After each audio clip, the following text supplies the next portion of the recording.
En las noches de luna llena, en el pueblo de arriba, la gente evitaba salir. En parte porque los caminos se volvían resbaladizos, llenos de barro. Y en parte porque en la víspera del Día de Todos los Santos, el aire estaba cargado de una oscuridad malsana. A la señora Teresa no le entraba el sueño. A medianoche, le entraron ganas de orinar. Se incorporó despacio, apartó la cortina y fue hacia la puerta que daba al estanque. Al mirar al catre de bambú de al lado, donde normalmente dormía el pequeño Mateo con su padre, se quedó helada. El sitio del niño estaba vacío. Junto a ella, su hijo, Andrés, seguía roncando después de un día entero en el campo. Teresa le zarandeó el hombro. «Levántate. ¿Dónde está Mateo?» Andrés abrió los ojos, aturdido, y miró a su alrededor. La estera estaba empapada de sudor, pero ni rastro del niño. Encendió la lámpara deprisa. La luz temblorosa iluminó la pared de adobe. La puerta principal seguía trancada, pero la portezuela lateral de tela, la que daba al platanal, estaba abierta de par en par. El viento entraba con olor a humedad y a frío. Teresa se echó una chaqueta por encima, cogió la lámpara y salió. En el sendero, entre la hierba, vio huellas pequeñas marcadas en el barro blando. Iban rectas hacia la entrada del pueblo. Hacia la vieja ermita y el gran olmo, cuyas raíces se hundían en la tierra desde hacía siglos. Bajo el árbol había una pequeña hornacina, siempre con un poco de humo de incienso.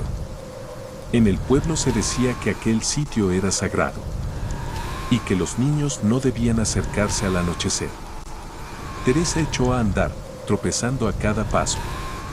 Cuanto más se acercaba al árbol, más fuerte soplaba el viento. Apretó los labios y alzó la lámpara. Allí estaba Mateo.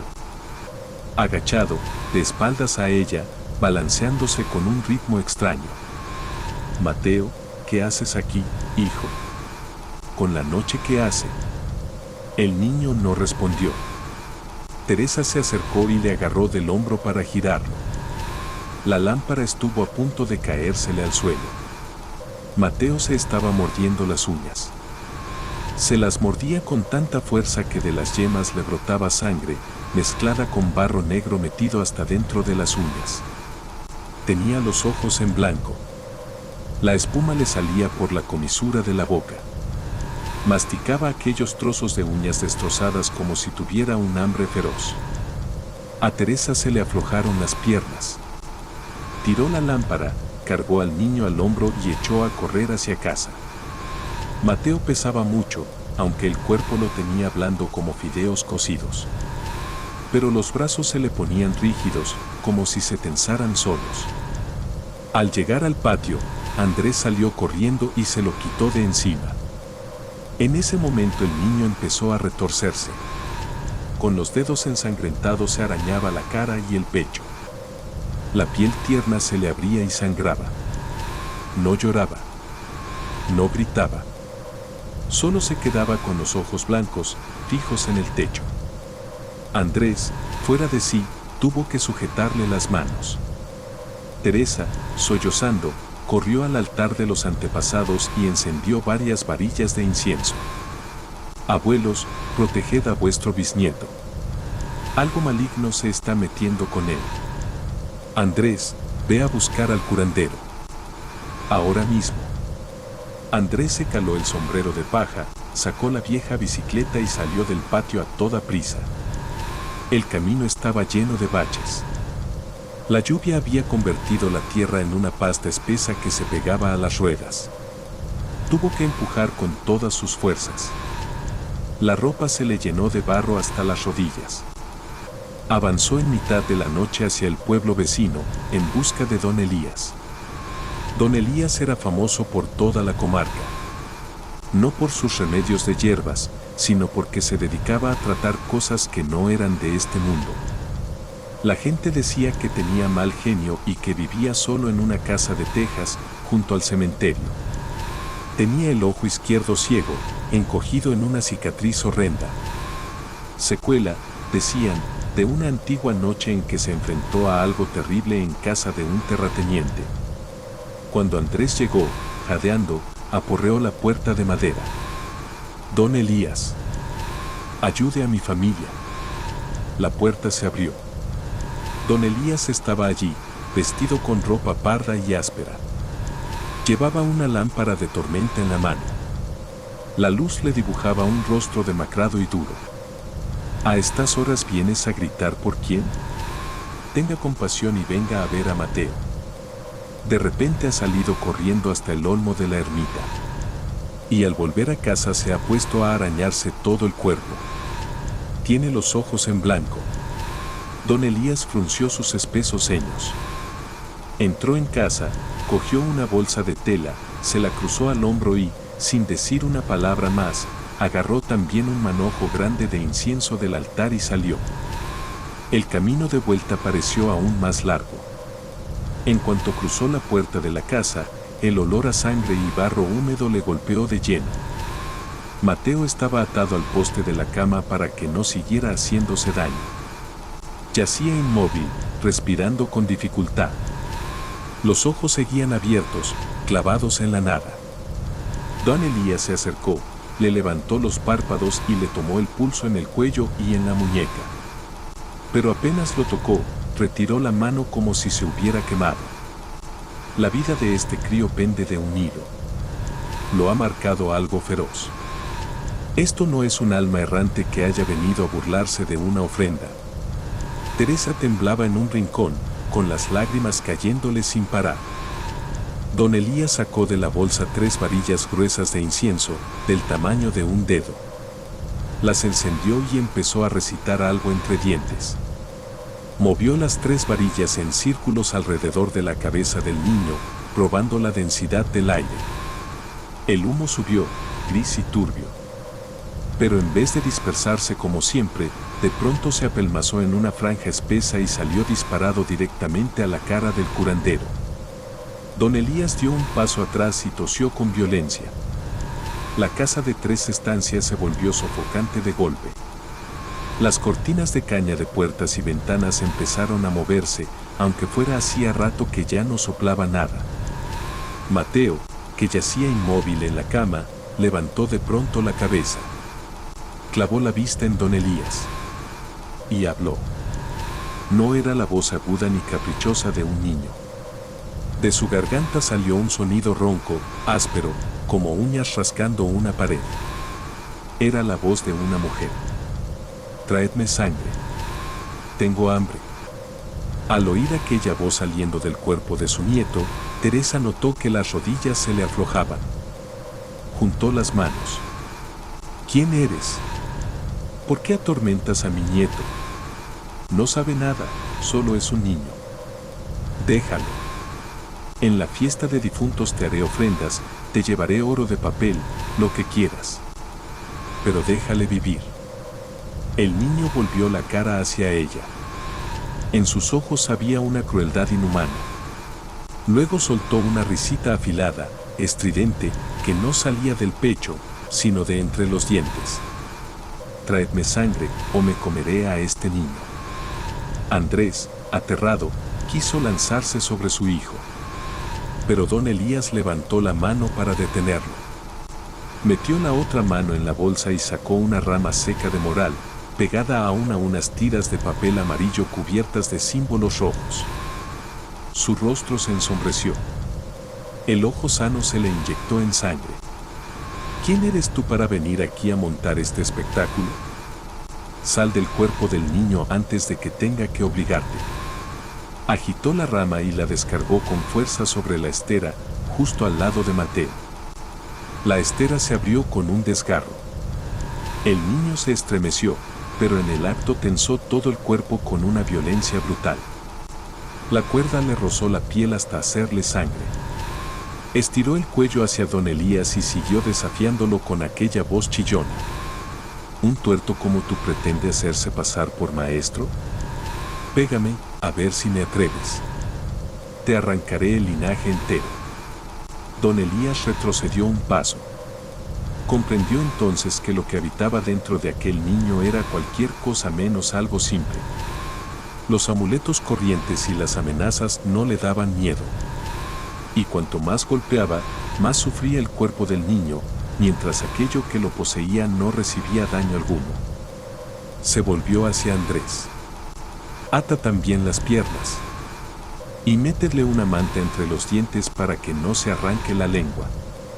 Luego murmuró, con la vista clavada en Mateo. Esto no ha hecho más que empezar. Sabía que tenía que encontrar el origen. Y ese origen estaba en el olmo de la ermita. A la mañana siguiente el cielo había despejado, pero una neblina gris seguía arrastrándose sobre los tejados.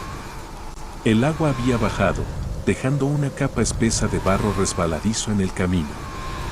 Don Elías avanzó con los pantalones remangados hasta las rodillas, directo hacia la ermita del pueblo. El viejo olmo se alzaba enorme. Las raíces eran gruesas como muslos humanos. Se acercó, entrecerrando su único ojo. Olía a hojas podridas y tierra removida. La hornacina, construida con ladrillo antiguo, estaba cubierta de musgo. Dentro, el incensario se veía apagado, lleno de ceniza derramada. Don Elías apoyó la mano sobre el tronco rugoso. Frunció el ceño. Sacó de la bolsa un puñado de arroz glutinoso mezclado con bermellón y lo esparció alrededor del árbol. En cuanto el arroz tocó el suelo, se volvió negro. Se sacudió las manos. Y fue directamente a casa de don Patricio. La casa solariega de la familia Pardo, la más importante del pueblo, se levantaba en medio de la aldea. Era grande, de tejas antiguas, con muros de ladrillo cocido y un portón de hierro macizo. Don Elías llamó 3 veces. Al cabo de un rato, salió don Patricio. Vestía seda color mostaza y llevaba una pipa de bambú en la mano. Al ver al curandero en la puerta, se le notó un destello de fastidio en la cara. Aún así, lo dejó entrar. Se sentaron en unas sillas bajas de madera en el salón principal. Don Patricio encendió tabaco y dio una larga calada. ¿Qué madrugador está hoy, don Elías? He oído que anoche fue a ver al hijo de Andrés. El pobre crío habrá cogido un mal aire o una fiebre rara. No es fiebre. Algo lo está acosando. Y sospecho que no viene de lejos. Se quedó dormido bajo el olmo de la ermita. Usted es el cabeza de la familia Pardo y su casa lleva aquí generaciones. ¿Sabe de quién es la hornacina bajo el árbol? Don Patricio dejó la pipa y carraspeó. Se imagina cosas donde no las hay. Hace más de 100 años, una criada de la familia, una tal Clara, robó un brazalete de jade a la señora de la casa. La echaron. Esa misma noche, humillada, fue al olmo y se ahorcó. El pueblo dijo que murió con rencor, y por eso le hicieron una hornacina. Pero de eso hace un siglo. Con el humo del incienso, si quedaba algo, ya se habrá ido a otra vida. Don Elías asintió lentamente. Dio unos golpecitos con los dedos sobre la mesa de madera noble. Una criada que se ahorca por una injusticia. Repitió las palabras con voz grave. En su cabeza, las piezas empezaban a moverse. Una muchacha sola, agraviada, muerta con rabia. Aún convertida en fantasma, solo rondaría para asustar, para pedir justicia. El alma de una chica pobre no podía reunir una fuerza tan devastadora. Alguien había usado el nombre de Clara para ocultar algo mucho peor. Algo enterrado. O un grupo de muertos mucho más feroces. Don Elías se levantó con una maraña de pensamientos negros. Mientras lo veía marcharse, don Patricio se pasó la mano por la barba. El gesto se le ensombreció. Y dejó al descubierto una inquietud que no había sabido ocultar. Desde la noche en que don Elías golpeó con la rama de moral, Mateo había quedado extenuado. La cara se le había vuelto verdosa. Las muñecas y los tobillos seguían marcados por las cuerdas. Andrés se sentaba a su lado con las piernas encogidas, destrozado por dentro. No podía soportar ver así a su propio hijo. Teresa entró con un cuenco de gachas ligeras. Andrés, ¿y si lo llevamos al centro de salud del distrito? Si esperamos a que termine todo esto, me parece que el niño no llegará. Aquellas palabras fueron la gota que colmó el vaso. Andrés se levantó de golpe, rechinando los dientes. Desató las cuerdas, envolvió a Mateo en una vieja chaqueta y lo sacó en brazos al patio. El hospital comarcal estaba a más de 10 kilómetros del pueblo. Un edificio de 3 plantas, amarillento y húmedo, plantado en medio de un descampado. Era un lugar donde se reunían el dolor, la enfermedad y las muertes apresuradas. El médico de guardia echó un vistazo rápido y dictaminó que Mateo tenía fiebre alta con convulsiones. Le puso un sedante y lo mandó a observación a la habitación número 3. La habitación 3 estaba abarrotada. 8 camas de hierro oxidado. Familiares durmiendo en el suelo sobre esteras. Cuando cayó la noche, los fluorescentes empezaron a parpadear. Todo quedó sumido en un silencio extraño. Andrés, agotado, se quedó dormido apoyado en el borde de la cama de su hijo. El reloj de pared acababa de dar las 12 cuando una mujer ingresada en la cama del fondo se despertó para ir al baño. Se incorporó, se frotó los ojos y bajó los pies al suelo. Entonces, por casualidad, miró debajo de la cama de Mateo. La luz pálida del pasillo se colaba en diagonal. Había algo moviéndose ahí abajo. Al principio pensó que era un perro negro que se había colado. Pero cuando aquella cosa empezó a arrastrarse fuera de la oscuridad, se quedó petrificada. Era una sombra negra. Extremidades largas y huesudas. Sin rostro definido. Iba trepando despacio por la estructura de la cama con unos dedos larguísimos terminados en uñas afiladas. Se acercaba a Mateo. La mujer abrió la boca, horrorizada. Le temblaban manos y pies mientras señalaba la cama. El miedo se extendió por toda la sala. Los demás enfermos se despertaron sobresaltados. Los más impresionables casi se desmayaron. Se abrazaban unos a otros, reculando contra la pared. La sombra giró la cabeza hacia ellos. Los miró. Y luego se deslizó poco a poco dentro de la pared de ladrillo que había detrás de la cama de Mateo.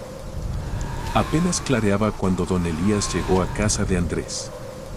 Nada más entrar en el patio vio que la puerta estaba abierta de par en par. No había rastro del niño. Teresa lloraba sentada junto al umbral. Don Elías. Andrés no ha podido soportarlo y se lo ha llevado al hospital para que le pinchen algo. A don Elías se le ensombreció la cara de golpe. Insensatos. Ya os dije que no podía salir de casa. Un hospital es un sitio lleno de suciedad, de aire muerto. Llevar allí a un niño poseído es como lanzar carne fresca a una jauría hambrienta. Se dio media vuelta y se fue andando hasta la carretera, donde pudo tomar el viejo autobús rojo. El vehículo, cargado con olor a gasolina y aceite, saltaba en cada bache. Don Elías iba al fondo, con los brazos cruzados y la mandíbula tensa. Cuando llegó, la habitación 3 era un caos. Los pacientes recogían sus cosas para pedir traslado. Los médicos y los enfermeros no entendían lo que había pasado. Don Elías apartó a la gente y vio a Andrés abrazando a Mateo en un rincón. El niño ya no se retorcía. Ahora yacía flácido. Había vomitado una sustancia negra y espesa, con un hedor repugnante, como de rata muerta desde hacía días. Don Elías agarró a Andrés del cuello de la camisa. Llévatelo a casa. Ahora mismo. ¿Quieres ver morir a tu hijo de verdad? Andrés se asustó por fin. Sacó al niño del hospital y, con ayuda del curandero, alquiló un carro tirado por caballo para volver al pueblo cuanto antes. En cuanto llegaron, don Elías mandó traer un gran tronco de madera de encina y una cadena de hierro gruesa. Sujetó el tobillo derecho de Mateo al tronco. Cerraron todas las puertas y taparon las rendijas con telas oscuras. Don Elías empezó a despejar la estancia central para preparar un altar. Ordenó a Teresa que sacara paja seca del montón de la cocina. Con sus manos encallecidas, trenzó la paja hasta dar forma a una figura humana del tamaño de un brazo. Mandó a Andrés que trajera una camiseta vieja de Mateo y se la puso al muñeco de paja. Luego sacó de la bolsa una piedra de tinta y un bloque de bermellón. Vertió un poco de aguardiente blanco, lo molió hasta hacer una pasta roja espesa. Con un pincel de pelo fino escribió la fecha de nacimiento de Mateo en una tira de papel talismán y se la metió al muñeco en el pecho. Aquello era un ritual de sustitución. Un arte antiguo, en el que una figura hecha por el hombre cargaba con el mal destinado al vivo. Don Elías encendió varias varillas de incienso y las clavó en un cuenco lleno de arroz frente al muñeco. Su voz empezó a sonar grave, pausada, mientras recitaba fórmulas antiguas. Mateo, encadenado en un rincón, se agitó de pronto. Apretó los dientes hasta hacerlos rechinar. Lo que vivía dentro de él había sentido la energía que emanaba del altar. Entendía que entre el cuerpo débil de un niño y el señuelo de una vida de reemplazo, la verdadera lucha estaba a punto de empezar. Don Elías se sentó con las piernas cruzadas sobre la estera rota. Frente a él estaba la figura de paja vestida con la camiseta del niño. El aire dentro de la casa se volvió de pronto pesado. El sudor le perló la frente. Respiró hondo. Juntó las manos y siguió murmurando los conjuros. Andrés se pegó al poste más cercano. Teresa, con las manos unidas, rezaba delante del altar familiar. En la cama del rincón, Mateo dejó de forcejear. Sus ojos blancos se fueron cerrando poco a poco. La respiración se le volvió más regular. Don Elías alargó el brazo. Cogió la lámpara de aceite. Acercó una pequeña llama al pie del muñeco de paja. En teoría, cuando la figura ardiera por completo, todo el mal y toda la porquería espiritual adherida al niño serían atraídos y consumidos. La llama prendió en la paja seca y levantó un resplandor rojo. Pero en ese mismo instante una ráfaga extraña se coló desde la calle y atravesó la estancia. No traía frescor de lluvia. Traía un frío nauseabundo, con olor a barro de pozo. Las cortinas de caña se golpearon contra el marco. La ráfaga barrió el altar, volcó el cuenco de arroz con incienso y fue directa contra el muñeco. La llama se alzó. Y luego se apagó de golpe. Al mismo tiempo, Mateo se arqueó bruscamente sobre la cama. Se encogió como un camarón cocido. Los ojos se le abrieron al máximo. De la garganta le salió un sonido bronco, atascado. Y a continuación vomitó con violencia. Pero no salieron granos de arroz ni restos de comida. Solo una masa fétida, con un olor insoportable. Teresa se abalanzó hacia él, presa del pánico, y trató de limpiarle la boca con el borde de la chaqueta. El cuerpo del niño quedó flojo, casi sin fuerza. Don Elías golpeó la estera con la palma de la mano. Las venas del cuello se le hincharon. Han roto el ritual. Lo que había dentro de Mateo no era un alma suelta, fácil de engañar con una simple figura de paja. Apenas había logrado recomponerse cuando, desde el camino, se oyeron pasos apresurados y un llanto desesperado. Era Rosa, la vecina de 3 casas más allá. Entró con el pelo enmarañado y el rostro desencajado. Don Elías, salve a mi hijo. Se desplomó en el suelo y puso ante él un atillo envuelto en una manta. Dentro había un bebé de poco más de un mes. No lloraba. Tenía la cara amoratada. La piel, tan fina, estaba recorrida por venas verdosas. Don Elías se acercó y le apretó con fuerza el punto bajo la nariz. No hubo reacción. Una niebla oscura flotaba a su alrededor, igual que en torno a Mateo. Los espíritus no se conformaban con un solo niño. Cuando don Elías intentó detenerlos, se volvieron enseguida hacia otras criaturas indefensas. Mandó a Andrés calentar hojas de artemisa sobre las brasas y colocárselas al bebé en el vientre. Luego se sentó en el umbral, cogió la pipa de Andrés y dio una larga calada. El humo le cubrió el rostro. Todo aquello no encajaba con nada de lo que había visto en décadas de enfrentarse a cosas oscuras. El alma de una mujer que se ahorca, por mucha rabia que arrastre, suele cebarse con quienes la empujaron a su final. Si Clara había muerto injustamente, su espíritu debía ir tras la familia Pardo. No tras niños inocentes, hijos de campesinos pobres. Don Elías apagó la pipa. Se puso en pie. Andrés, tráeme el azadón. ¿Qué va a hacer? Aunque siga lloviznando, hay que ir. Si no llegamos al fondo, en este pueblo no quedará un solo niño a salvo. Tú quédate aquí. Vigilad bien. Y a Rosa no la dejéis sacar al bebé de casa. Se echó el azadón al hombro, se puso el viejo sombrero y salió hacia la calle. Su destino era el olmo de la ermita. El barro le hacía aún más pesados los pasos. Alrededor de la ermita no había un alma. La llovizna caía sobre la copa inmensa del árbol. Don Elías se detuvo frente a la hornacina cubierta de musgo. El arroz con bermellón que había esparcido aquella mañana seguía allí. Estaba negro como el carbón y desprendía un hedor acre. Dejó la bolsa sobre una piedra seca. Se remangó aún más el pantalón. Se escupió en las palmas. Y agarró el azadón.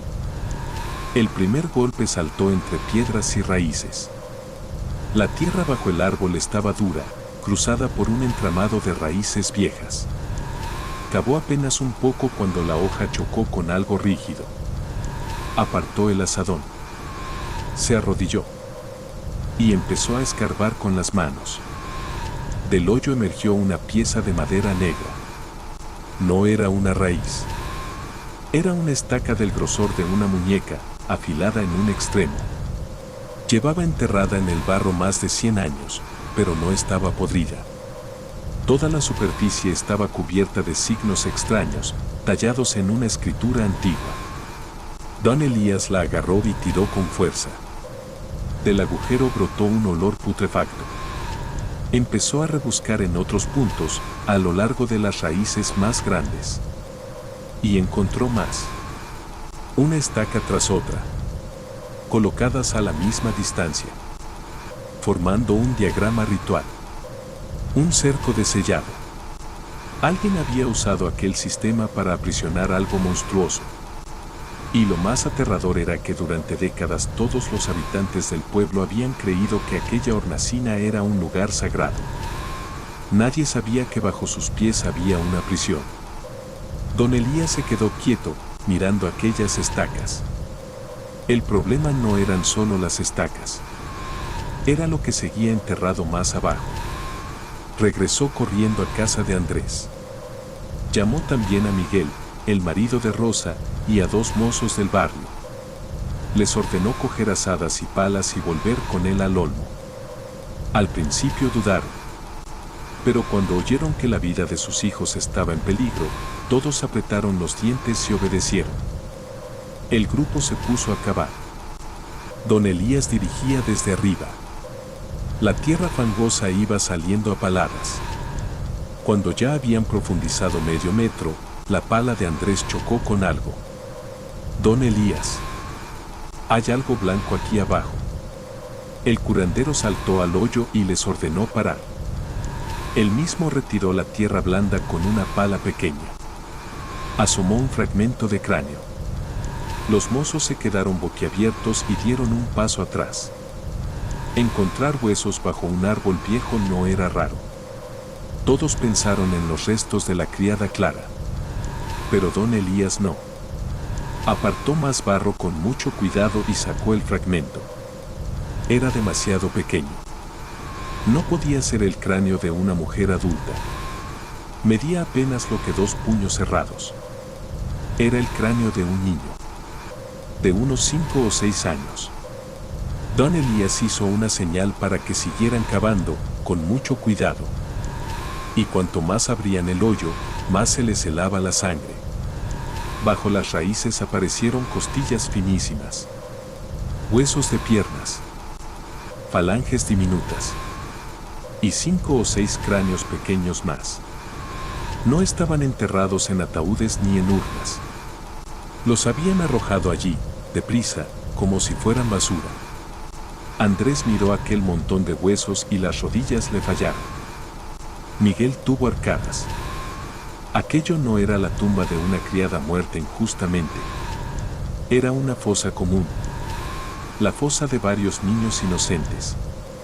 Entonces don Elías habló. Aquí está el origen de todo. La voz se le había quedado ronca. Cuando alguien muere de hambre, sobre todo un niño que ni siquiera entiende el mundo, el odio y el hambre se mezclan hasta convertirse en algo terrible. En un devorador ciego. No distingue el bien del mal.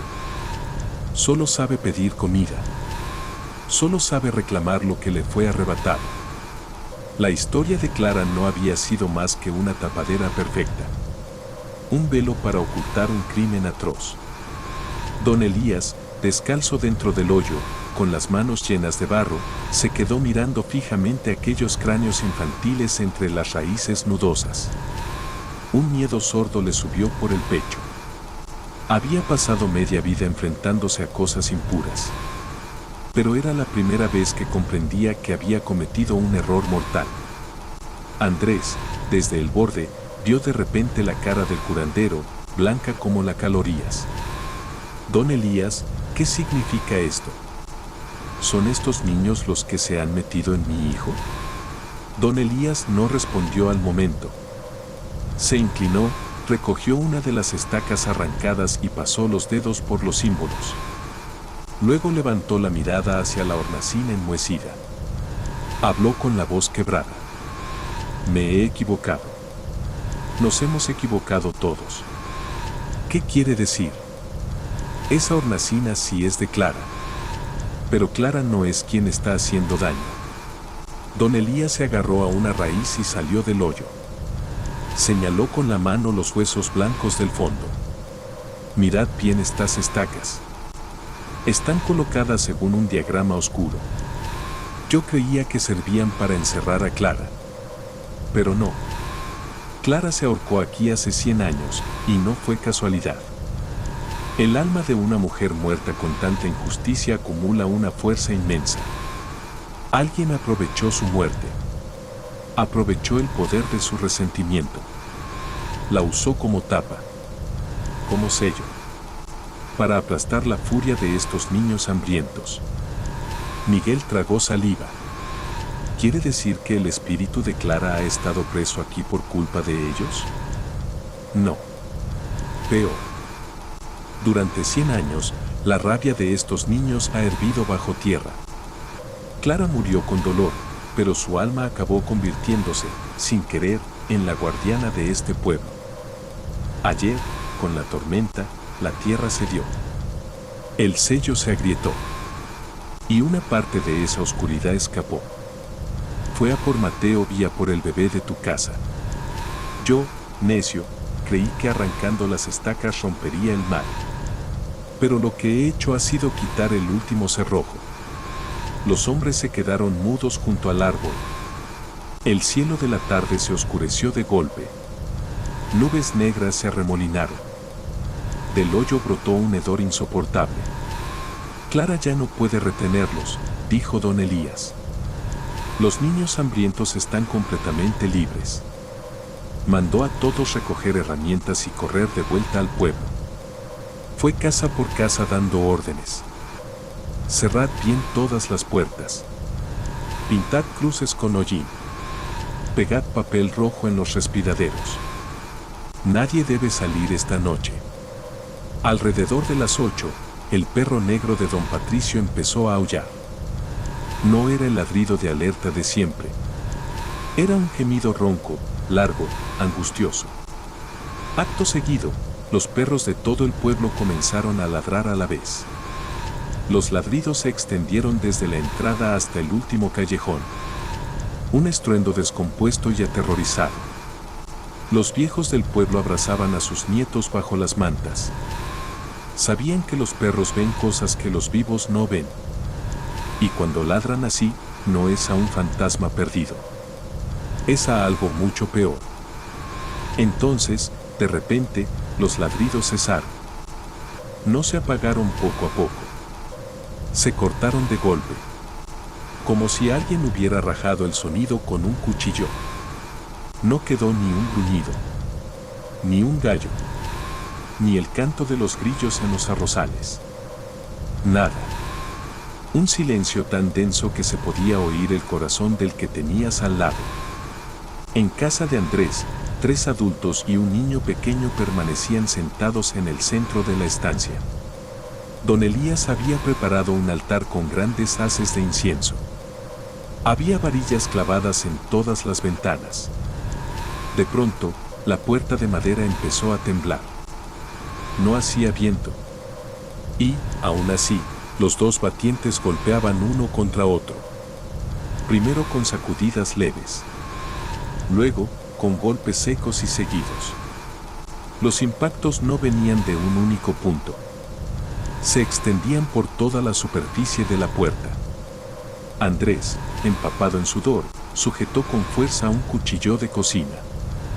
Teresa murmuraba oraciones sin parar. Los golpes empezaron también en las ventanas. Como si decenas de manos diminutas arañaran y empujaran desde fuera, intentando entrar. A través de la cortina de caña, Andrés alcanzó a ver unas sombras torcidas. No caminaban erguidas. Se arrastraban a 4 patas, con movimientos de insecto. Los muertos hambrientos se habían extendido por todo el pueblo. Deseaban calor. Deseaban aliento. Deseaban la vida que nunca tuvieron. Aquella noche, el pueblo entero cayó dentro de una pesadilla. Pero mientras las casas de los campesinos solo sufrían el asedio desde fuera, en la mansión de la familia Pardo la verdadera ira estaba a punto de caer. La casa de don Patricio tenía muros altos, puertas de hierro, altares siempre perfumados y amuletos traídos de grandes santuarios. Nada de eso servía contra un odio de un siglo que llevaba el nombre de su sangre. Los muertos hambrientos no se detenían ante los muros. Se colaban por las rendijas del tejado. Bajaban por el pozo. Se agarraban a las raíces de los árboles del jardín. Y eligieron como objetivo a Clara, la nuera mayor de don Patricio, que estaba embarazada de 7 meses. Ella descansaba reclinada junto a la cama, con las manos sobre el vientre. Entonces una corriente helada subió desde debajo de la cama. Clara se estremeció. El cuarto se oscureció de golpe. Abrió la boca para llamar a su marido, pero la garganta se le quedó rígida. En un instante cayó al suelo. El cuerpo pesado de la mujer embarazada empezó a convulsionar. Don Patricio, que fumaba en la estancia exterior, oyó el golpe y entró corriendo. Pero se detuvo en seco. Clara se incorporó primero apoyándose sobre un brazo. Su cara, antes redonda y sonrosada, estaba lívida como la de un cadáver. Las cuencas de los ojos se le habían hundido. No se levantó de manera normal. Las piernas se le doblaron en un ángulo imposible. Y de repente aquel cuerpo pesado saltó hacia arriba como si no pesara nada, igual que una bestia salvaje. Fue a parar encima de un armario. Quedó allí en cuclillas, encaramada, mirándolo con unos ojos llenos de muerte. Don Patricio retrocedió temblando hasta chocar con la ventana. Su esposa se desmayó al instante. Desde lo alto del armario, Clara sonrió. Pero la voz que salió de su boca no era una sola voz. Eran decenas de voces infantiles mezcladas. Tenemos hambre. Queremos comer. Danos una vida. Clara alargó las manos y se rasgó el vestido de seda, dejando al descubierto la barriga hinchada. Las uñas se le clavaron en la piel hasta hacerla sangrar. Patricio Pardo. Tu padre y el padre de tu padre nos engañaron. Nos encerraron bajo tierra para que muriéramos de hambre. Habéis vivido bien sobre nuestros huesos. Hoy vuestro linaje se acaba. Vamos a masticar el brote de vuestra casa. Don Patricio oyó aquellas palabras y se desplomó de rodillas. El secreto inmundo de su familia, el crimen enterrado desde los tiempos de sus bisabuelos, estaba de pie frente a él. Aquellos niños pobres, secuestrados y sacrificados para atraer riqueza, habían regresado para cobrar la deuda con sangre. No hay deuda que el tiempo borre, ni justicia que el cielo deje sin cobrar. Don Elías tropezó al subir el escalón cubierto de musgo de la casa de los Pardo y estuvo a punto de caer.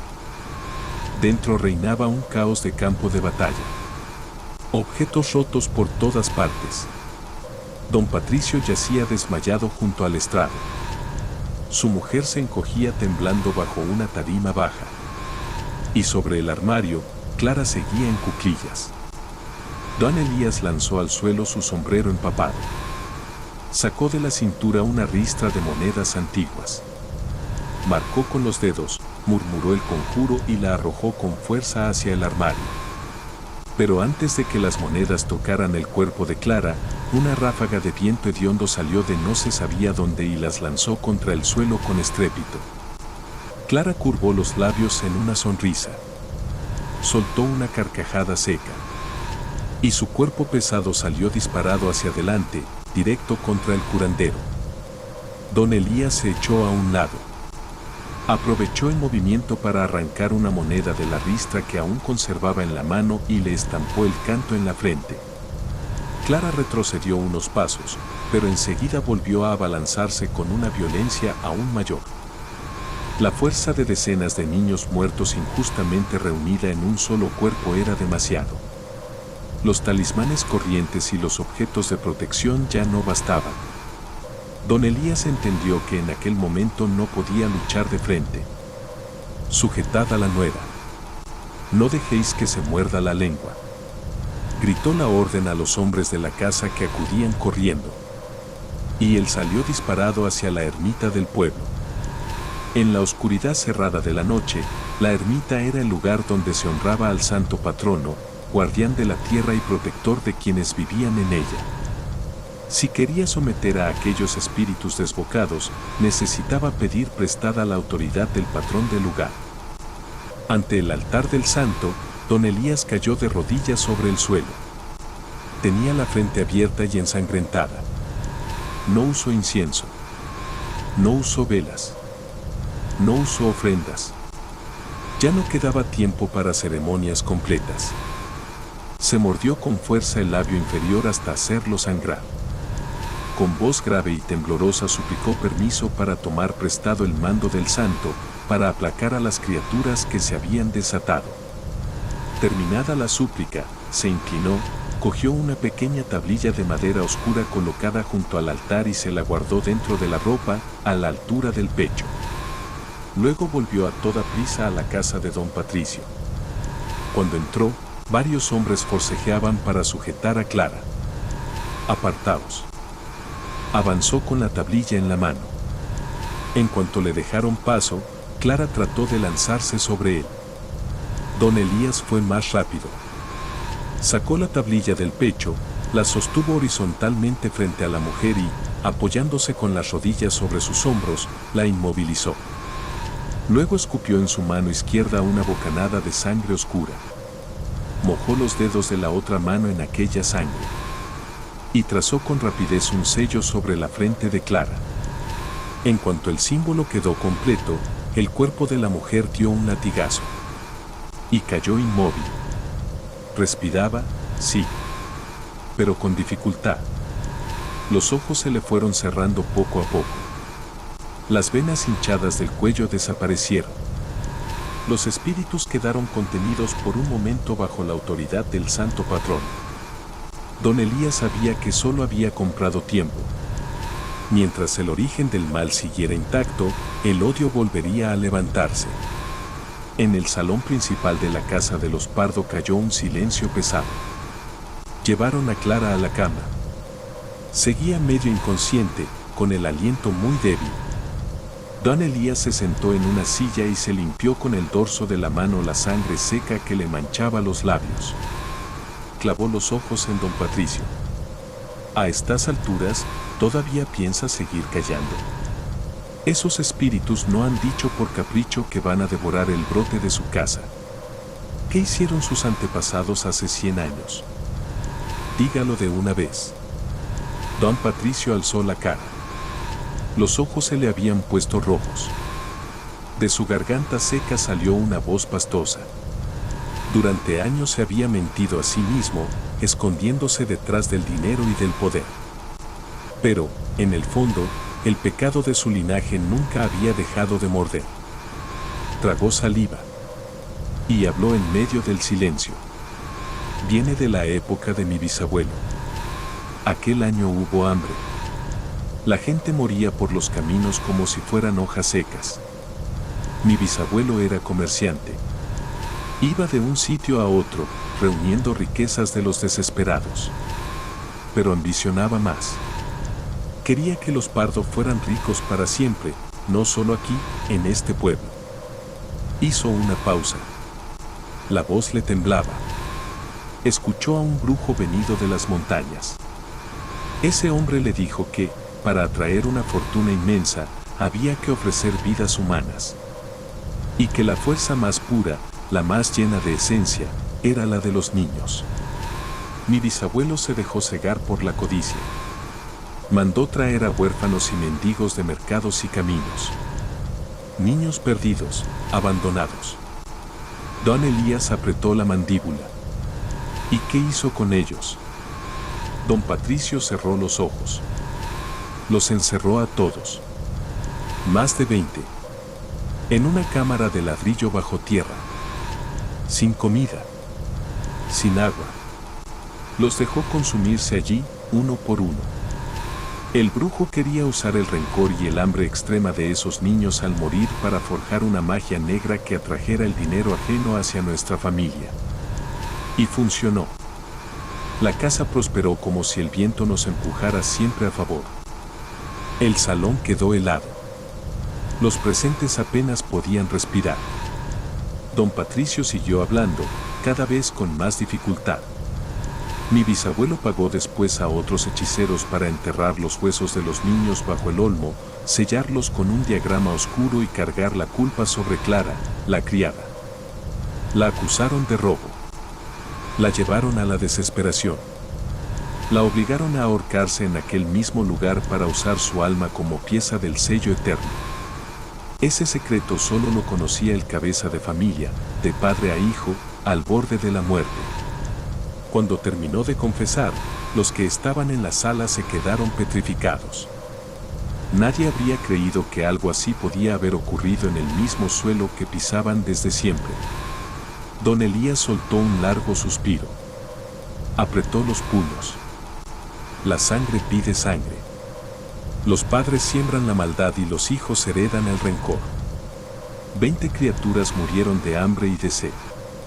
No basta con quemar unas cuantas oraciones ni con ofrecer 4 papeles dorados. Si han decidido acabar con su linaje, no se detendrá. Después de aquella noche, Clara fue recuperando la conciencia. Pero el miedo la había roto por dentro. Al caer la tarde, gritaba sin control. Y don Patricio se fue apagando por completo. Se encerró en un cuarto vacío. No comía. No bebía. Tenía ojeras negras. Y, de vez en cuando, levantaba la vista hacia el tejado, como si escuchara pasos por encima de su cabeza. La segunda noche, después de haber arrancado las estacas del sello, el aire del pueblo se volvió helado. No había una sola nube. Y, aún así, la oscuridad parecía más espesa que nunca. En su duermevela, don Patricio soñó que estaba de pie en un descampado. Debajo de sus pies sonaban lamentos. Miró al suelo. Y vio decenas de rostros infantiles, huecos, con los ojos vacíos, mirándolo fijamente desde la tierra. Las voces de aquellos niños se mezclaban. Tenemos hambre. Danos de comer. Devuélvenos la vida. Quiso gritar. Quiso correr. Pero la garganta se le cerró. En la habitación contigua, su esposa se despertó al oír un gemido ahogado. Cogió una lámpara y fue a ver qué ocurría. Apenas la luz le iluminó la cara, soltó un alarido y cayó al suelo. Don Patricio había muerto. Fue una muerte tan rápida como espantosa. Los ojos se le habían quedado abiertos, rojos. La cara torcida por el terror y el dolor. La noticia corrió por el pueblo en mitad de la noche. Pero lo que más espanto causó no fue solo su muerte. Fue lo que vino después. Pocas horas más tarde, el segundo hijo de don Patricio, que estaba haciendo negocios en la capital de la provincia, sufrió de repente unas convulsiones terribles y tuvo que ser ingresado. En la casa, Clara empezó a decir que veía a su suegro de pie junto a la ventana, que la llamaba, que extendía la mano hacia el niño que llevaba en el vientre. Llamaron de nuevo a don Elías aquella misma noche. En cuanto entró en la habitación, frunció el ceño. Se acercó al cadáver. Le levantó los párpados. Le palpó la muñeca, aunque sabía de sobra que estaba muerto. Y su rostro se oscureció. Tras muerte. Las dos sílabas cayeron en la habitación como una condena. Don Patricio había muerto cargado de terror y con el peso de un crimen sin redención. Su alma no había podido marcharse. Los espíritus hambrientos la habían retenido. Y ahora querían obligarlo a regresar para llevarse a más descendientes. Si no lo detenemos a tiempo, en unos meses este linaje entero irá cayendo uno detrás de otro. Sin perder tiempo, don Elías ordenó a la familia que preparara de inmediato un ataúd de madera gruesa, de la más densa que pudieran conseguir. Molió bermellón, sangre de gallo y hollín en un cuenco desconchado. Con un pincel escribió decenas de talismanes. Cuando terminaron de amortajar a don Patricio y lo colocaron dentro del ataúd, don Elías se plantó junto a la tapa. Fue pegando los talismanes por los cuatro costados. Aquel rito servía para sellar el féretro, para encerrar dentro el alma agitada del difunto y que no escapara. Clavad la tapa y hacedlo sin lloros. Nadie interrumpe. Los jóvenes obedecieron. Los primeros martillazos resonaron en la casa. Pero apenas cayeron, la tapa del ataúd tembló levemente, como si alguien dentro estuviera golpeando para salir. Don Elías siguió arrojando puñados de arroz y sal caliente sobre la madera, obligando al aire oscuro a replegarse. El sudor le empapó la ropa. Aquel anciano estaba gastando hasta la última hebra de su fuerza contra un mal demasiado grande. La furia de los niños hambrientos ya se había cobrado la vida del cabeza de la familia Pardo. Pero estaba claro que no iba a detenerse en aquel ataúd sellado. El entierro de don Patricio se celebró con prisa y opresión. En condiciones normales, a alguien de su rango se le habría velado durante 3 días y 3 noches. Pero había muerto de forma repentina, bajo el signo de la trasmuerte. Don Elías obligó a enterrarlo cuanto antes. El ataúd, cerrado a conciencia, quedó en el centro de la casa mientras fuera caía una lluvia fina. Los músicos del duelo se apiñaban bajo un cobertizo, tiritando. Clara, con el vientre enorme y el cuerpo agotado, se sostenía junto al féretro de su suegro. Pero lo más triste no era el ambiente helado ni las miradas de los vecinos. Lo más miserable ocurría detrás de la cortina blanca del velatorio. Porque los 3 hijos de don Patricio, Esteban, Tomás y Julián, ya se habían juntado en torno al altar lateral. Allí, entre susurros, discutían la herencia. Padre se ha ido sin dejar testamento. ¿Y la escritura del terreno de 2000 metros junto al cruce? ¿Qué hacemos ahora? Julián, el menor, tenía el rostro juvenil, pero los ojos agudos como cuchillas. Esteban, el mayor, se le encaró. ¿Te oyes? Padre aún no ha bajado del todo a la tumba y tú ya estás repartiendo. Soy el primogénito. Esta casa y el oratorio de la familia me corresponden. Tomás, casado y siempre haciendo cuentas, intervino enseguida. ¿Qué oratorio ni qué nada? Con 2 huertos basta. Ese solar del cruce vale una fortuna. Ya vino uno de la ciudad a preguntar. Ahora que padre ha muerto, los 3 deberíamos dividirlo. ¿Dividirlo? Saltó Esteban. ¿Y dejar que tú y tu mujer os lo llevéis todo? ¿O piensas echar a mi cuñada embarazada y a mi madre a la calle? Los 3 hermanos discutían a voz baja, con los ojos llenos de avaricia, delante del alma de su padre aún caliente. Codiciaban una riqueza amasada con sangre y lágrimas de niños. Y aquella codicia alimentó todavía más el rencor de la casa. Los talismanes que don Elías había pegado al ataúd comenzaron a humedecerse. De Ausuelo empezó a subir un frío de tumba. Los muertos hambrientos notaban la grieta moral de aquella familia. Y se regocijaban en silencio. Mientras tanto, en la casa de Andrés, al final del pueblo, parecía que todo había empezado a calmarse. Desde que don Elías había usado la tablilla del santo para reprimir parte de la oscuridad, Mateo había vuelto en sí. Pedía comida. Ya no se retorcía. Ya no gritaba de dolor. Andrés, al darle cucharadas de sopa, rompió a llorar de alivio. Pero aquella misma noche, agotado, se quedó dormido junto al catre. Teresa roncaba suavemente dentro del cuarto. El reloj marcó las 12. Y entonces Mateo abrió los ojos. Ya no estaban en blanco. Ahora eran negros, profundos, vacíos. Se sentó en la cama. Los movimientos eran rígidos, como los de una marioneta de madera. Apoyó los pies descalzos sobre el suelo helado. Y salió de la casa sin hacer ruido. La noche era espesa.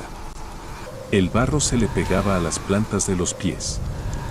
Caminó derecho hacia la ermita. Hacia el viejo olmo. Al llegar al tronco, alzó los brazos, se agarró a las raíces salientes y empezó a trepar. Subió con una facilidad imposible. En pocos momentos estaba ya muy arriba, encaramado en una rama altísima, balanceando las piernas. En la boca se le dibujó una sonrisa vacía. Andrés se despertó sobresaltado por una corriente de aire helado. Alargó la mano hacia el lado de su hijo. Solo encontró el hueco vacío. El corazón se le cayó al suelo. Cogió una linterna y corrió a casa de don Elías. En cuanto el curandero oyó lo ocurrido, se le cambió la cara. Agarró la bolsa, un pequeño tambor de cuerno de búfalo y tiró de Andrés. Ambos corrieron a la ermita. El haz de la linterna subió por el tronco del olmo. Y allí estaba Mateo. Sentado en una rama altísima, con las piernas colgando. El viento movía las ramas. Bastaría un desliz para que cayera y se matara. Mateo. ¿Qué haces ahí arriba? Baja, hijo. Gritó Andrés, desesperado. Pero el niño ni respondió. Solo bajó lentamente la cabeza y miró hacia abajo. Don Elías habló en voz baja. No te oye. Lo han engañado para subir. Sabía lo que querían los espíritus hambrientos. Querían usar la vida del niño para advertirle que dejara de intervenir. Se sentó con las piernas cruzadas al pie del árbol. Sacó el tambor de cuerno. Sube tú. Bájalo. Pase lo que pase, veas lo que veas, oigas lo que oigas, no lo sueltes. Yo tocaré y recitaré para sujetarte la mente. Date prisa. El árbol podría partirse. Andrés se remangó hasta las rodillas. Se abrazó al tronco cubierto de musgo. La humedad le hacía resbalar las manos hasta sacarle sangre. Había subido apenas unos metros cuando el aire a su alrededor cambió. Un frío insoportable le recorrió la médula. Alzó la vista hacia Mateo. Y de repente todo se volvió borroso. Ya no vio ramas ni hojas. Vio decenas de figuras negras. Niños descarnados, barrigudos, con brazos finos como varas y bocas abiertas que dejaban ver dientes ennegrecidos. Andrés se cubrió de sudor. Estuvo a punto de soltarse. Entonces notó un peso en la pierna. Miró abajo. Un niño grisáceo se le había agarrado al tobillo. «Tengo hambre. Baja y juega con nosotros». El peso de aquella visión lo arrastraba. Le costaba hasta levantar la pierna. Quiso soltarse. Quiso dejarse caer al pozo de oscuridad que parecía abrirse bajo él. Pero justo entonces empezó a sonar el tambor de cuerno al pie del árbol. La voz grave de don Elías se mezcló con el toque. Atravesó las capas de aire negro.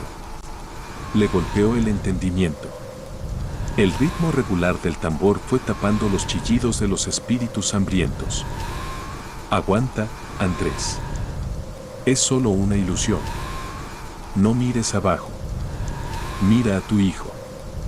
La voz del curandero lo devolvió en parte a sí mismo. El amor de padre venció por un instante al terror. Apretó los ojos. Ignoró las manos heladas que parecían arañarle las pantorrillas. Y siguió trepando, palmo a palmo. A su alrededor los niños muertos chillaban, reclamando comida con una rabia cada vez más feroz. Por fin llegó hasta Mateo. Le agarró del cuello de la camisa y lo apretó contra el pecho. Luego cerró los ojos y se dejó deslizar hacia abajo abrazado al tronco. La corteza le arrancó la piel de brazos y vientre. Pero no soltó al niño. Cuando tocó el suelo, cayó rodando entre la hierba con Mateo entre los brazos. Respiraba a bocanadas.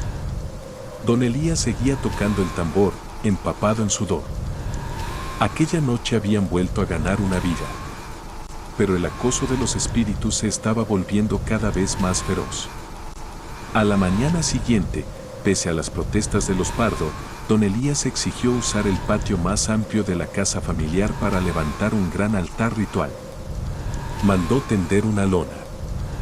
Dispuso flores, incienso, 5 clases de grano, 3 grandes bandejas de arroz y carne, y decenas de cuencos de sangre cuajada.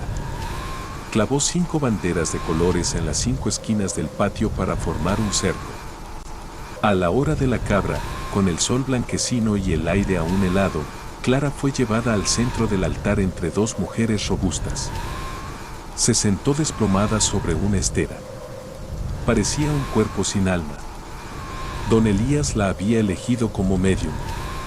Estaba embarazada, cargada de aire oscuro, y además era nuera de la familia Pardo.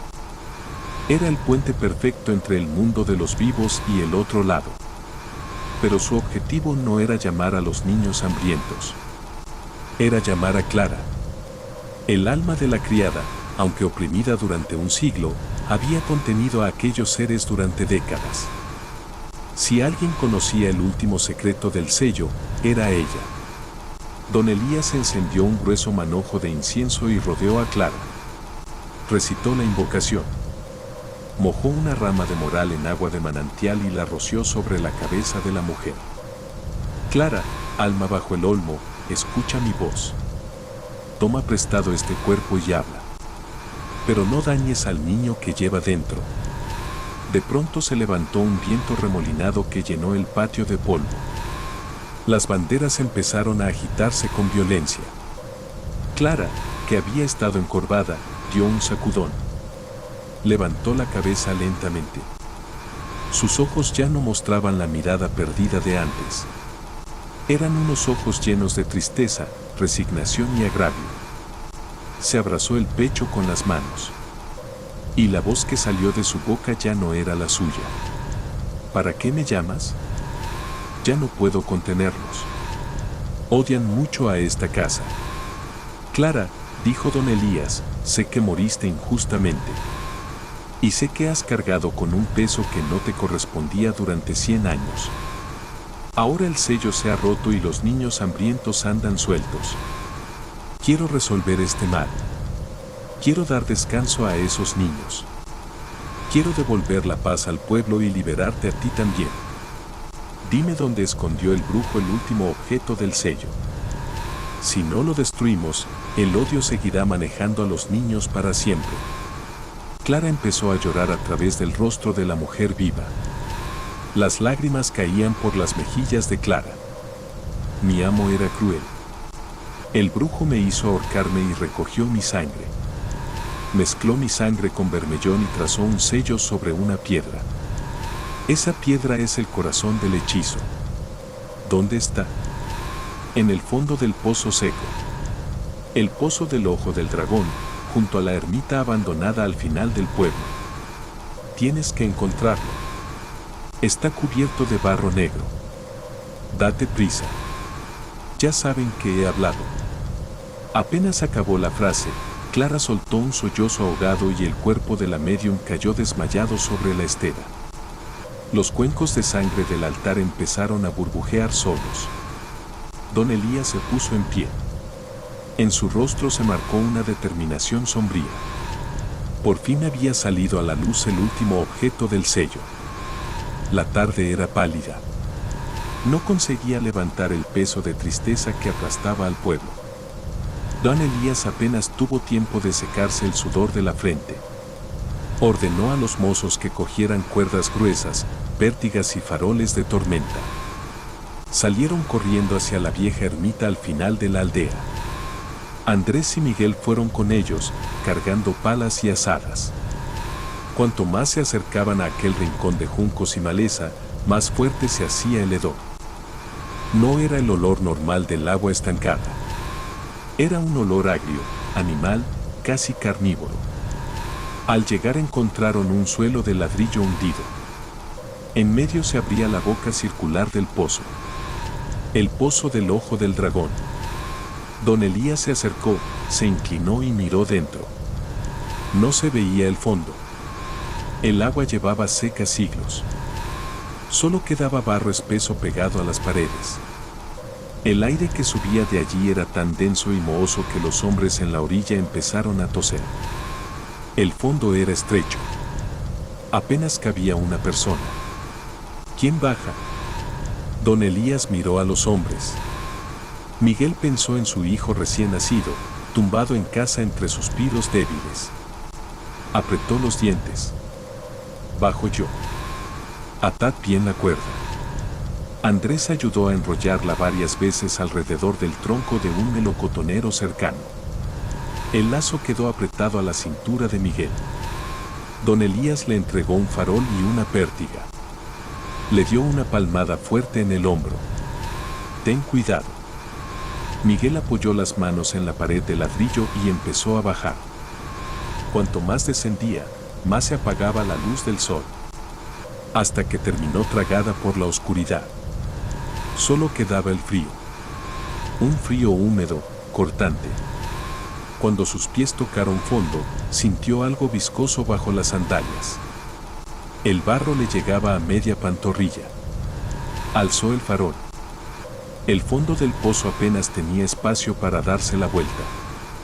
Las paredes estaban cubiertas de una costra negruzca, grasienta. Ya estoy abajo. Es estrecho, maestro. La voz le subió amortiguada. Don Elías se inclinó sobre el borde. Busca justo en el centro. No golpees con la pértiga. Hazlo con las manos, con cuidado. Miguel tiró la pértiga a un lado. Se arrodilló en el barro. Y empezó a cavar con los dedos.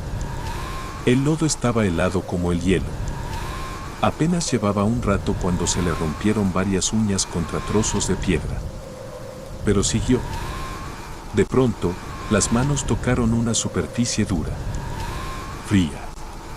Tallada. No parecía una roca normal. Tenía surcos profundos. Aquí hay algo. No es madera. Es piedra.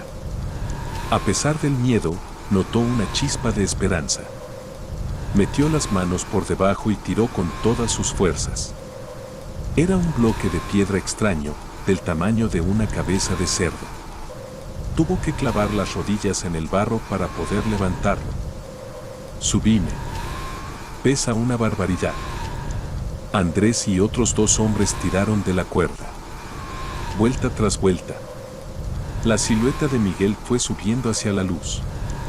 Cuando alcanzó la boca del pozo, soltó la piedra sobre la hierba y se dejó caer boca arriba, respirando a grandes bocados. Don Elías apartó con la manga la capa de barro negro que cubría la pieza. Debajo aparecieron los relieves. No era una piedra cualquiera. Era una figura tallada con forma de sapo de 3 patas, con un símbolo antiguo en la boca. A su alrededor había caracteres retorcidos. Marcas rojizas, oscuras como sangre seca, mezcladas con bermellón. De aquella piedra salía una maldad tan densa que todos los que estaban cerca sintieron mareo. La llevaron directamente al patio de la casa de los Pardo, donde el altar seguía humeando. Clara, la nuera, ya descansaba dentro, inconsciente. Don Elías ordenó a Andrés colocar la piedra justo en el centro de la lona. A simple vista no parecía gran cosa. Pero quien se acercaba demasiado notaba que el cuerpo se le enfriaba y la cabeza se le vaciaba. Don Elías sacó entonces de su bolsa un pequeño martillo de hierro macizo con mango de encina, gastado por años de uso. Todos atrás. Cerrad bien el portón. Pase lo que pase, aunque oigáis algo, no os asoméis. Su voz fue tan seca y seria que nadie se atrevió a discutir. Andrés y los mozos salieron al patio y cerraron tras de sí. Se hizo el silencio. Dentro solo quedó don Elías, frente al corazón material del mal. Respiró hondo. Levantó el martillo por encima de la cabeza. Y descargó toda la fuerza que le quedaba sobre la figura.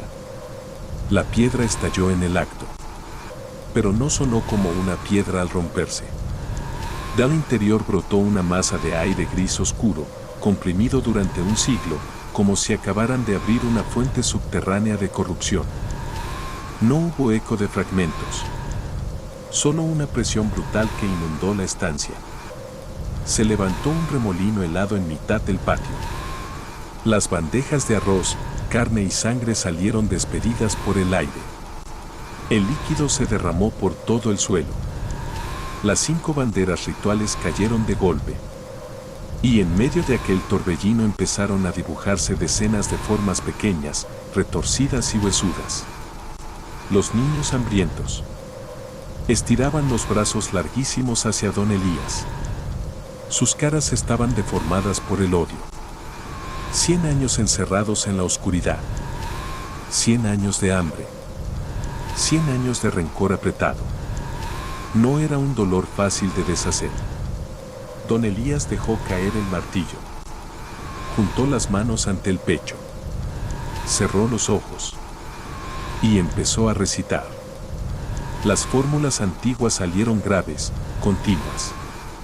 Las almas heridas empezaron a girar a su alrededor, chillando. Se lanzaban contra él, tratando de rasgarle la carne. Cada vez que una de aquellas sombras tocaba el campo de fuerza que le rodeaba, don Elías se estremecía y se le abría otro hilo de sangre en la boca. La noche cayó sobre el pueblo. Y el patio de los Pardo quedó aislado del resto del mundo. No se veía una sola luz. No se oía nada salvo la voz del viejo curandero recitando y las figuras negras forcejeando con una rabia que no quería extinguirse. Andrés, al otro lado del portón, miraba por una rendija. Sudaba como si le hubieran echado agua por encima. Veía a don Elías sentado como una estatua. Por un lado, el odio de los muertos. Por otro, la vida agotada de un hombre anciano. Era un forcejeo espantoso. Don Elías estaba usando su propia alma y su propia fuerza vital para resistir a aquellas criaturas. La noche fue avanzando. El relente cayó. La ropa del curandero estaba empapada de sudor. La cara se le fue hundiendo a ojos vista. Poco a poco, la fuerza de los rezos empezó a hacer efecto. Las siluetas negras se fueron volviendo menos densas. Se debatían cada vez menos. Don Elías llevaba un día y una noche entero sentado sin moverse. Sin comer. Sin beber. Sin cambiar de postura. apostándolo todo a aquella última lucha. Y cuando la primera luz del alba rasgó la capa de nubes y cayó sobre el patio, todo quedó en silencio. Las sombras deformes ya no se retorcían. Ya no rascaban el aire. Se deshicieron del todo. Abandonaron su último apego. Y partieron hacia el lugar al que debían ir. Don Elías dejó de recitar. Soltó lentamente las manos. Exhaló un aliento largo. Y su cuerpo se volvió de pronto ligerísimo, flácido, agotado. Cuando alzó la cara hacia Andrés, este se quedó mudo. En una sola noche, el anciano parecía haber envejecido 10 años. Las cuencas se le habían hundido. La piel se le había arrugado aún más. Y parte del cabello se le había vuelto completamente blanco. Andrés lo ayudó a salir a la calle. Por todo el pueblo la gente había empezado a salir de sus casas. Se arremolinaban, hablando en voz alta. Alguien llegó corriendo desde la ermita con una noticia. El viejo olmo centenario, el mismo que había tapado medio cielo durante generaciones, había amanecido muerto. Las hojas, antes verdes y espesas, se habían secado de golpe y cubrían el patio de la ermita. El tronco estaba agrietado. Las raíces, podridas y huecas. Había muerto en pie. Sin sello. Sin odio debajo que lo alimentara. La pequeña imagen de Clara en la hornacina se vino abajo y quedó reducida a un montón de barro deshecho. Cuando la tormenta de los muertos pasó, lo que quedó para la familia Pardo fue la ruina. Tras la muerte de don Patricio, los hermanos se pelearon por la herencia hasta acabar denunciándose entre sí. Las propiedades fueron vendidas a toda prisa para pagar deudas y pérdidas. Clara volvió a casa de sus padres para terminar allí el embarazo, lejos de aquella casa cargada de culpa. La caída llegó tan rápido como tenía que llegar. La riqueza levantada sobre huesos de niños no podía mantenerse para siempre. En la casa pobre de Andrés, al final del pueblo, Teresa daba cucharadas de sopa ligera a Mateo. El niño ya no pedía sangre ni carne. Abría la boca obediente y tragaba. Pero sus ojos ya no tenían la chispa de antes. Se quedaba sentado, inmóvil, mirando la valla del corral. A veces sonreía solo, con una mueca vacía. La vida se había salvado. Pero los tirones de aquellos niños hambrientos se habían llevado una parte del alma del pequeño de 8 años. Un tiempo después, la gente vio a don Elías echarse la bolsa al hombro y marcharse. Rechazó cualquier recompensa de Andrés y de la familia de Rosa. Ni siquiera volvió la vista hacia la casucha torcida junto al cementerio donde había vivido tantos años. Con media cabellera ya totalmente blanca, el viejo curandero salió del límite del pueblo. El viento levantaba los bordes de su ropa parda. Su figura se hizo pequeña entre la luz rojiza de la tarde. Y acabó desapareciendo para no volver jamás. El pueblo retomó con el tiempo una calma extraña. Pero la historia del curandero tuerto y del viejo olmo que devoraba almas de niños siguió viva en la memoria de todos los que sobrevivieron a aquella pesadilla.